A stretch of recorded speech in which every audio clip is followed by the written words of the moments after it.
ఆయన ఆశ్రమానికి వెళ్ళిపోయారు. చతుర్ముఖ బ్రహ్మగారు వచ్చారు. చతుర్ముఖ బ్రహ్మగారు వచ్చినా సరే లేచారు, నిలబడ్డారు, నమస్కారం చేశారు, అర్ఘ్యపాద్యాదులను ఇచ్చారు.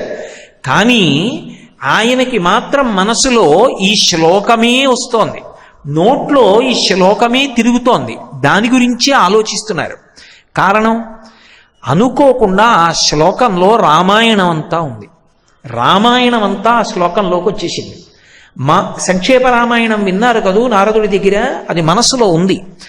అటువంటి స్థాయి పొందిన మహాపురుషుడైతే తప్ప, అటువంటి కారుణ్యాన్ని పొందినవాడైతే తప్ప, అంత స్థాయికి ఎదిగిపోయి కోపాన్ని వర్జించగలిగిన వాడైతే తప్ప శ్రీరామాయణం చెప్పడానికి అర్హుడు కాడు. అందుకే శ్రీరామాయణ రచన చెయ్యాలి అంటే ఈ స్థితిని వాల్మీకి పొంది ఉన్నారు, చెప్పకుండా చెప్తున్నారు మనకి. అందుకే తపస్వాధ్యాయ నిరతం తపస్వీ వాగ్విదాంవరం నారదం పరిపప్రచ్చర్వాల్మీకిర్ మునిపుంగవం. నారదుడి యొక్క శిష్యుడైనటువంటి వాల్మీకి మహర్షి అంత స్థాయికి ఎదిగిన మహాపురుషుడు. అందుకే వారి నోటి వెంట వచ్చిన ఆ శ్లోకంలోకి రామాయణం అంతా ఒదిగిపోయింది.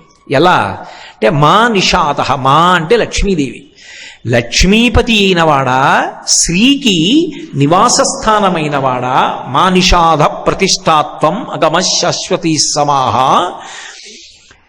కామమోహితమై తిరిగేటటువంటి రావణాసురుడు మండోదరి అనబడేటటువంటి దంపతుల యొక్క జంటలో మహాపతివ్రత అయినటువంటి మండోదరిని విడిచిపెట్టి, ఎంత చదువుకున్నవాడైనప్పటికీ కూడా కామమోహితుడై శాస్త్రాన్ని పక్కన పెట్టి తిరగడానికి అలవాటు పడిపోయినటువంటి రావణాసురుడు అనబడేటటువంటి క్రౌంచ పక్షిని నీ బాణము చేత కొట్టి సంహరించి, మండోదరి తన భర్త కోసం ఏడిచేటట్టుగా చేసి రాక్షస సంహారం చేసి ధర్మప్రతిష్టాపన చేసినటువంటి ఓ శ్రీ మహావిష్ణువా, నీవు శాశ్వతమైన కీర్తి పొందదవుగాక అని రెండో అర్థం వచ్చింది శ్లోకం.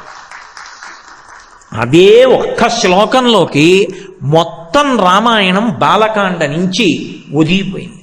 మొత్తం రామాయణం ఆ శ్లోకంలోకి వెళ్ళిపోయింది. మా నిషాద అనేటప్పటికి బాలకాండ అయిపోయింది. ఎందుకని? బాలకాండ ఎక్కడ పూర్తవుతుంది అంటే సీతారామ కళ్యాణంతో పూర్తవుతుంది. మా నిషాద, లక్ష్మిని పొందిన నారాయణుడు, సీతమ్మని పొందిన రామచంద్రమూర్తి. అందుకని రాముడు శ్రీరాముడయ్యాడు, సీతారాముడయ్యాడు. అందుకని బాలకాండ. మా నిషాధ ప్రతిష్టాత్వం అగమ శాశ్వతీ సమాహ. ధర్మం కోసం తండ్రి ఇచ్చిన మాట నిజం కావాలి అనేటటువంటి ఉద్దేశ్యంతో తండ్రిని సత్యవాక్యమునందు ప్రతిష్ఠించడానికి, తండ్రి కైకమ్మకిచ్చినటువంటి మాట నిజమవడానికి తాను 14 సంవత్సరములు అరణ్యవాసం చేసి తండ్రిని ధర్మమునందు నిలబెట్టి తాను ధర్మాచరణ చేసినవాడు కనుక అయోధ్యకాండ, అరణ్యకాండ అందులోకి వెళ్ళిపోయాయి. కాబట్టి అగమ శాశ్వతీ సమాహ యత్క్రౌంచ మిథునాదీకం. వాలి తారతో కలిసి తిరుగుతున్నాడు సంతోషంగా. వాలి తార కూడా క్రౌంచ పక్షుల యొక్క మిథునం లాంటి వాళ్లే. అదుపు తప్పిపోయినటువంటి వాలి తమ్ముడు బ్రతికున్నాడని తెలిసి కూడా తమ్ముడి భార్య అయిన రొమని తన భార్యగా అనుభవిస్తున్నాడు. అదుపు తప్పిన కామంతో ఉన్నటువంటి వాలి తారా అనబడేటటువంటి పతివ్రత అయిన తన భార్యతో కలిసి తిరుగుతున్నప్పుడు ధర్మ వ్యతిరేకంగా ప్రవర్తిస్తున్నటువంటి ఆ వాలిని బొక్క బాణంతో కొట్టినవాడా యత్క్రౌంచ మిథునాదీకం. అందుకని కిష్కింధకాండ అయిపోయింది. కాదు, అలా తిరుగాడేటటువంటి జీవనం ఉన్నటువంటి రావణ మండోదరుల యొక్క జీవితం, ఆయన అంతఃపురం, ఆయన యొక్క విశేషం, ఆయన లంకారాజ్యం, దాని వైభవం చెప్పింది సుందరకాండ అయిపోయింది. యత్క్రౌంచ మిథునాదేకం, అందులో రావణ సంహారం చెప్పారు కాబట్టి యుద్ధకాండ అయిపోయింది.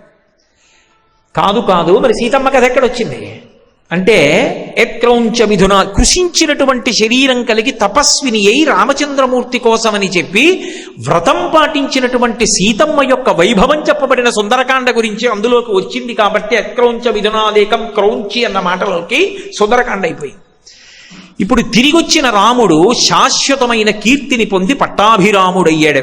యుగాలు మారిపోయినా రామరాజ్యం అనే అంటాం.